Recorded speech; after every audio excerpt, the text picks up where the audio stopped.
ಸಮಸ್ಯೆ ಸುಳಿಯಲ್ಲಿ 350 ಕುಟುಂಬಗಳು. ಎಸ್, ಬನಶಂಕರಿ 6ನೇ ಹಂತದ ಬಡಾವಣೆಯ ನಿರ್ಮಾಣಕ್ಕಾಗಿ ಬೆಂಗಳೂರು ಪ್ರಾಧಿಕಾರವು ಆರಂಭಿಸಿದಂತಹ ಭೂ ಸ್ವಾಧೀನ ಪ್ರಕ್ರಿಯೆಯನ್ನು ಹೈಕೋರ್ಟ್ ಈಗ ರದ್ದುಗೊಳಿಸಿದ ಪರಿಣಾಮ ನಿವೇಶನ ಖರೀದಿ ಮಾಡಿದಂತಹ ಸುಮಾರು 350 ಕುಟುಂಬಗಳು ಈಗ ಸಮಸ್ಯೆಗೆ ಸಿಲುಕಿದೆ ಅಂತಾನೆ ಹೇಳ್ಬೋದಾಗಿದೆ. ಅಂದರೆ ಬೆಂಗಳೂರು ದಕ್ಷಿಣ ತಾಲೂಕು ಗಾಣಕಲ್ಲು ಸೇರಿದಂತೆ ಹಲವು ಗ್ರಾಮಗಳಲ್ಲಿ ಹಲವರಿಗೆ ನಿವೇಶನ ಹಂಚಿಕೆ ಮಾಡಲಾಗಿತ್ತು.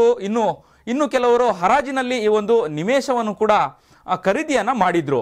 ಆದರೆ ಇನ್ನು ಕೆಲವರು ನಿವೇಶನವನ್ನು ಖರೀದಿ ಮಾಡಿ ಮನೆಗಳನ್ನು ಕೂಡ ನಿರ್ಮಾಣವನ್ನ ಮಾಡ್ಕೊಂಡಿದ್ರು, ಅಂದ್ರೆ ಅಲ್ಲಿ ವಾಸವನ್ನು ಕೂಡ ಮಾಡ್ತಾ ಇದ್ರು. ಆದರೆ ಈಗ ನ್ಯಾಯಾಲಯದ ಆದೇಶದಿಂದ ಇಲ್ಲಿದ್ದಂತಹ ನಿವಾಸಿಗಳಿಗೆ ಆತಂಕಕ್ಕೆ ಒಳಗಾಗಿದ್ದಾರೆ ಅಂತಾನೆ ಹೇಳ್ಬೋದು. ಅಂದ್ರೆ ರಸ್ತೆ ಹಾಗೂ ನೀರಿನ ಸಂಪರ್ಕ ಸೇರಿದಂತೆ ಬಡಾವಣೆಗೆ ಕೈಗೊಂಡಿರುವಂತಹ ಅಭಿವೃದ್ಧಿ ಕಾಮಗಾರಿಗಳ ಬಗ್ಗೆ ಪೂರಕ ದಾಖಲಾತಿಗಳನ್ನು ನಾವು ನ್ಯಾಯಾಲಯಕ್ಕೆ ಇಡ್ತೀವಿ, ಒದಗಿಸ್ತೀವಿ, ವರದಿಯನ್ನು ಸಲ್ಲಿಸ್ತೀವಿ. ಪ್ರಾಧಿಕಾರವು ನಿವೇಶನ ಮಾಲೀಕರ ಪರವಾಗಿ ನಿಲ್ಲಬೇಕು ಅನ್ನುವಂಥದ್ದನ್ನ ಹೈಕೋರ್ಟಿಗೆ ನಾವು ಈಗಾಗಲೇ ನಂಬಿಕೆ ಇಲ್ಲ, ಅಂದ್ರೆ ಪ್ರಾಧಿಕಾರದ ನಂಬಿಕೆನೂ ಕೂಡ ಇಲ್ಲ, ನಾವು ಕೋರ್ಟ್ನ ಮೊರೆ ಹೋಗ್ತೀವಿ ಅನ್ನೋಂಥ ಮಾತನ್ನು ಕೂಡ ಹೇಳ್ತಿರುವಂಥದ್ದು. ಈಗಾಗಲೇ ನಿವೇಶನದ ಹಿರಿಯ ನಾಗರಿಕರು ಕೂಡ, ಅಂದ್ರೆ ಅಲ್ಲಿರುವಂತಹ ಹಿರಿಯ ನಾಗರಿಕರು ವಾಸ ಇರುವಂತವರು ಕೂಡ ಈಗ ಆಕ್ರೋಶವನ್ನು ಕೂಡ ಈಗ ಪ್ರಾಧಿಕಾರದ ವಿರುದ್ಧ ಹೊರ ಹಾಕ್ತಿರುವಂಥದ್ದು. ಅಂದ್ರೆ ನಾವು ಈಗಾಗಲೇ ವಾಸ ಇದ್ದೀವಿ, ಕೆಲವರು ನಾವು ಇಲ್ಲಿ ಅಂದ್ರೆ ಹರಾಜಿನಲ್ಲೂ ಕೂಡ ನಾವು ನಿವೇಶಗಳನ್ನು ಕೂಡ ನಾವು ಖರೀದಿ ಮಾಡಿದ್ವಿ, ಆದರೆ ಈ ರೀತಿಯಾದಂತಹ ಒಂದು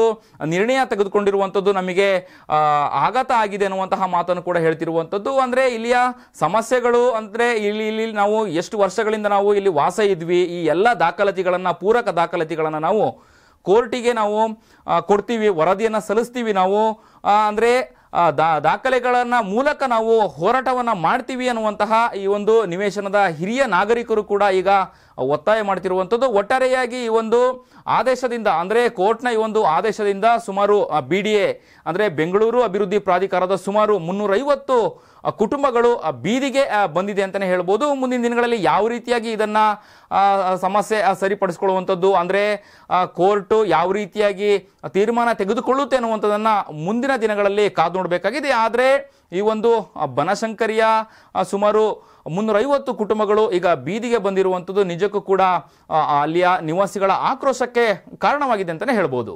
ಬೆಂಗಳೂರಿನ ಸಮಗ್ರ ಸುದ್ದಿಗಾಗಿ ನೋಡಿ ಕರ್ನಾಟಕ ಟಿವಿ ಬೆಂಗಳೂರು.